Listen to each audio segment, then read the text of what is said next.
இந்த மாதம் ஆண்டவர் உங்களுக்கு வாக்கு கொடுக்கிறாரு.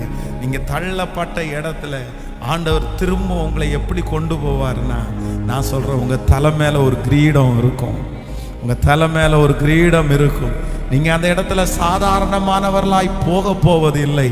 நான் நம்புறேன், உங்களை கர்த்தர் தலைவனாய், தலைவியாய், கர்த்தர் உங்களை மதிப்புக்குரியவனாய் கர்த்தர் அங்கீகரித்து அந்த இடத்திலே கொண்டு போவேன் என்று வாக்கு கொடுக்கிறார்கள். அன்றைக்கு உங்க வார்த்தையை அவங்க தட்ட முடியாது.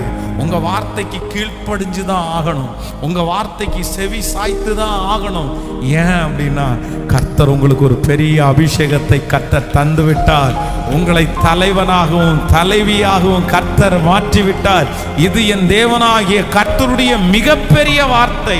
மறுபடியும் நான் நீ தள்ளப்பட்ட இடத்துல உன்னை கொண்டு போய் நிறுத்துவே.